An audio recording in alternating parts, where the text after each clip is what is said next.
Kia ora whanau, Sally Ann, Diva and Campbell on the sofa today. We've got a special guest here. Sorry, Campbell, it's not you, it's my dog Diva. She wanted to get in on the snuggle action on the sofa, so please be with us. She's live, so who knows what she'll get up to. Stay tuned. So Campbell, welcome. Thank you for joining me on the sofa. No, thank you for having me. Really, really good to be here. I'm with Diva as well, so she's beautiful. Thank you. We'll see what she gets up to. She might not be beautiful by the end of the interview. Now, why are you standing for Mayor? For me, it's about priorities. So I think council needs to get its priorities right. I think for too long we've been focusing on, the big end of town in recent years around getting involved with hotels, around $29 million for property developers, where we've been subsidising them or giving them handouts for houses they were going to build anyway. And for me, the focus should be around transport, so making sure that we are actually tackling some of the growing congestion problems on our roads. Also around the infrastructure to support housing. So while we might want to grow our city, and that's really important, we actually need the infrastructure to support it. And also issues like Nine Eye Pool, and most importantly for me, our environment as a whole, so which is incredibly important. Great. Long answer, but yeah. No, good answer. We can take all day, it's fine. Do you have a signature dance move? Signature dance moves? Oh, I would have to say, I don't want to embarrass myself, but either like the shopping cart, you know, if you're going through the dance club and like going shopping. Oh yes, actually yes. Okay, I like it. Or the sprinkler like that. Oh, you know? So very old school. I love it. Yeah, pull those ones out. So. I may have been known to pull those out occasionally too. Yeah. What about Running Man? Running? Oh no, I'm not a big Running Man person, no. But maybe next time I'm at the establishment in Wellington or something like that, I'll have to try it out. Though I don't go there very often anymore. Well, maybe I could do some lessons. We'll see. I'll have a think about it. Now, for you, what is the number one issue affecting Lower Hutt that you want to sink your teeth into if you were elected mayor? So there's a range of them, but I think the big one for me is around transportation. So I think we need to be doing more to be tackling this issue far more. Like I've been on council for 6 years, and I don't think I've been at a council meeting where we've talked about it. So it's getting harder to get around our city. Diva agrees. Absolutely. She doesn't even have thumbs to drive, but she thinks transport's important. Yeah. And so what I would like to see is for us to to get an integrated strategy on transport. So how do we get less cars on the road? How do we have better links to our public transport network? Yes. Better active cycling and walking options as well. And then also how we invest in strategic roads around the Cross Valley Link connection, so an east to west connection. With future sea level rise, the Petone Esplanade potentially won't be there, so we need to be thinking about these options. Long-term options. Exactly right. And I love to travel, and it always baffles me when I go overseas to cities like Brisbane or, of course, London, Paris, New York, and the transport gets you right where you need to go, not to the periphery or the edges. Yeah. And I'm baffled. And that's why the Malin interchange has been talked about quite a bit as a transport project. The only benefit I can really see is the opportunities with the train line and going further up and some better public transport links. The actual interchange itself, while it might help with State Highway 2, it's not going to solve the congestion problems we have. And I think there's, the big reason for the Malin interchange, of course, is the flood protection work which is occurring. So. Yeah, anyway, so that is key. Now, do you have a party trick? Party trick? Oh gosh, I would say... Is it long pauses in interviews? Yeah, that it must be. Party trick, I would say, would have to be... my friend did teach me a good card trick. Oh, okay. If we had a deck of cards, I could probably try show you. Sorry, I wasn't prepared. But I'll probably butcher it. And then usually you try and put $20 on the table or so and get it off them. Nice. And then do it like a double or nothing. And, okay. So it's a card trick. So we need someone to turn up with some cards to a meeting and... Council meeting. And I'll do it. I love it. I can do it on the live stream of the council meeting. Perfect. Mid-meeting. Those council meetings are going to be amazing. We've got people dancing, we've got people singing, doing egg tricks. It's going to be fabulous in the future. I can't wait. Now, are you aware of SDGs? And if elected, what are you going to do to implement them? Yeah, so we were just having a conversation about this before, and SDG, Significant Development Goals, and for me, I think that sustainable development goals, that shows that we only just talked about it because I got it wrong, and for me, that's something we actually haven't talked a lot about at council, and the conversation we had off camera for me shows why we need to be thinking about these types of issues far more. and everything we do needs to be done in a sustainable way. That's absolutely true. Yeah. And if we don't start doing that now, all we're doing is causing problems for our future generations, for our kids to be dealing with.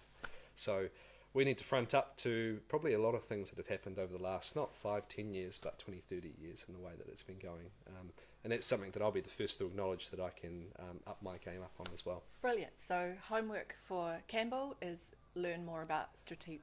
Oh, now I'm doing there you go. Sustainable development goals. I did. It's catching. Okay, cool. So that's something for you to work on. And I really like the sound of council at a local government level implementing sustainable development goals, because if they're happening around the world, why aren't they happening in Lower Hutt? Like we talk about wanting to be the best place to raise a family. Well, it's not if we're not being sustainable. That's right. Yeah. Bottom line. Okay, what are 2 top actions that you would commit to now to protect and restore nature? Well, I think one that's been topical, and I know this is something that you have been involved with heavily, is the Wainuiomata clean fill, and that's an issue which I know is close to your heart, and thank you for everything you've been doing on that as well, along with some of the other residents here. It's been quite draining. Yeah, and I think that is an area which shows that council has dropped the ball, and I think a number of us had. As a local Wainuiomata councillor, I'd acknowledge that residents have come to me. I put too much faith and trust in council officers in dealing with some of those concerns, and sort of left it with them. And I think that's just disappointing across the board. So we can do better, and for me, I think it's about elected members taking a bit more of a leadership role on this. Council bureaucrats have probably got too much power or influence over what's been happening so far, and I think what we can do is really put a bit of a directive to them to say, hey, look, for one, with the Wainuiomata clean fill situation, it's not a clean fill either. Yep. That word is marketing spin. That's right. So you put the word clean in front of fill and you think that it makes it pretty and nice, and it's not. And the Ministry for the Environment guidelines say that the moment any material is in a clean fill that is not appropriate or allowed by the guidelines, then it stops being a clean fill and immediately becomes a landfill. So this thing is a landfill. Landfill, yep. No, and so for me, I think moving forward, we need to withdraw the current application, and also what we need to do is then, if council is of the mind to resubmit, if officers are going to do that, then that needs to be open to everyone. And I think that public notification. That's right. So I think that the opportunity there will mean that all of Wainuiomata will have an opportunity to submit, because this is about our awa and about our natural environment, and we all treasure those things. So that's we don't all treasure the things. That's the problem. You're right. Council's behaviour are demonstrating that they don't treasure our awa. That's right. So I think you're right. I think it's often platitudes in what we say we treasure. So that's something that, But as a community, I think if you talk to anyone out there on the ground, they would absolutely care about what's happening to their river and their waterways and so forth. It's interesting to me because it's a no-brainer. It's water, and it's a river, and we want it to be there for generations to come. So why on earth would we put a landfill on its floodplains now?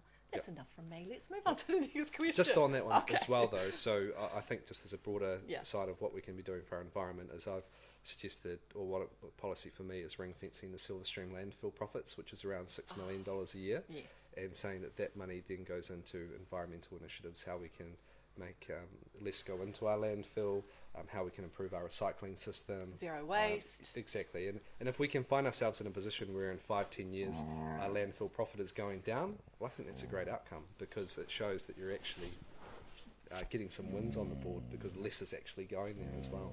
Diva agrees strongly with that. You can hear. She's so cute. Okay, who gets your vote for Bird of the Year? Bird of the Year, I would have to say Kotuku. Nice, white heron, lovely. Yep, and that is absolutely no reference to our beautiful cafe down here in the village of Wainuiomata. But just a coincidence. That's their name. They're not sponsoring this post. That's right. So I think that would be my pick. Have you ever seen one in the wild? I think. Good girl. When we were up, where were we? I was trying to think of whether it was on the Coromandel or somewhere along. I can't remember where it was, but I'm sure we have. My wife Laura is far more up to tune with each of the birds, so I'm sure we have. but I'm going to have to double check with her. I've tried. They're like my spirit bird. I've tried to see them on the west coast of the South Island. They nest down there, but I haven't been able to yet. Okay, well maybe not then if we haven't. It's on my bucket list, so I support your vote there. Yep. What specific actions? Oh, David, kisses later. What specific actions by council do you support to combat the climate crisis? David, no kisses. You have to get down. Lie down. Lie down. Good girl. Specific actions to support the climate crisis. Yeah, so I think I probably jumped the gun and answered this question just before. Fair enough. So for me, it's great to declare a climate emergency, but we need to be doing far more. I think that a $6 million ring fence of the Silverstream landfill profit is then a pot of money council can actually use to be able to tackle lowering our carbon emissions. I think we also need to review the operation of the Silverstream landfill. I think that council is far too interested in promoting some of the things we do in a really positive PR spin way, rather than actually looking in depth at how we can do things better. And that's one area. So I think we can be operating that particular facility better. And of course, you just have to look at the not clean fill landfill. The unclean fill. And I don't mean support the climate crisis. I mean combat it. I'm all over the place. I'm blaming you, Diva. That's right. We're both doing that a little bit, so that's a little okay. bit. It's live. Hey, it's TV. It's real. Now, what song can you not resist dancing to? It would have to be, I would say, Africa by Toto. Oh, wow. That's certainly a popular one whenever that comes on. That blew up on social media recently. It was very funny. Yeah. I must have. It just shows that I'm like missing out on everything at the moment. I'm probably a bit too busy. Twitter. I spend a lot of time on Twitter. It blew up recently. It was very exciting. Now, how do you plan, not you, Diva, you, Campbell, to better involve residents in the decision-making process in the city? Yeah, for me, transparency is everything. So council is there to serve the people of our community, and we need to never forget that. So everything we do should be in a transparent way. Yes, of course, there are occasions where things are commercially sensitive or things can't be put out there in regards to when we're dealing with certain individuals or businesses. But, for example, again, the clean fill, unclean fill, landfill is an example where we should have been upfront with our community. There was commitments in 2011 where we said we would do a number of different things, and they weren't followed through. No, they weren't. And then it was extended in 2017 without talking to anyone. Non-notified. It's so horrific. So, yes, council could, let's take a step back to 2016, 17. Council could have gone out there and said, hey, look, we're in a position where we think we're going to do this, and give everyone the opportunity to speak. And, hey, the result may have been the same, that it was extended or whatever the case is, but the community would have been involved and had a say. So that's actually incredibly important. And also, it just erodes the trust within the organisation as a whole when you operate in an untransparent way. Yes. Winery Queen Street Reserve is exactly the same. So work that's been going on there, I think, is we could have done far better in involving the community and not be doing a whole bunch of plans and getting Urban Plus to write up specific housing proposals on that reserve without actually talking to our community. Yes, and how can our community board not know about these things? Yeah, totally. Yeah. It just doesn't make sense. So. That's right. Yeah. So far too many people, including elected members, are often being kept in the dark with the way council is operating. Yep. Yeah, and it's not appropriate. Okay, final question.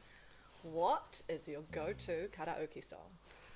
Oh, I would have to say I am a big Queen fan, so Bohemian Rhapsody is certainly a song that I would crack up. And so much fun to sing. Yeah. So I'm a big fan of Queen, and that before the movie came out. So everyone else sort of jumped on the bandwagon after that. Maybe again, the young people did, but there were some of us who've loved them forever. Speaking for the older generations, yeah. So no, I'm a big fan of Queen. Yep. So brilliant. Put a Queen song on. Well, maybe we'll get a duet going on there, because I think you need more than one person singing it to really get the full effect. Yeah, you do. That's right. Yeah, someone's got to do those high notes. Are you the high note person or the low note? We could probably do some high notes. Yeah, okay. Yeah. All right. Well, we'll see. We might take you up on that challenge, because we might have to have a bit of a sing off. I think I was just talking to Shazly earlier about maybe we need to turn this into some lip sync battles, and maybe that's how we decide our councillors in the future. What do you reckon? Oh, not a bad idea. Yeah. Yep. Yeah, I reckon I could take on. Bye, Diva. Oh, here we go. See you later. She says it's time to end. So we will. Thank you for tuning in. If you are standing for election, feel free to get in touch and we'll try and fit in some time to get you in the hot seat here, with or without Diva. We'll see if she's being a good girl. Thanks for tuning in. Thanks, everyone. Thank you.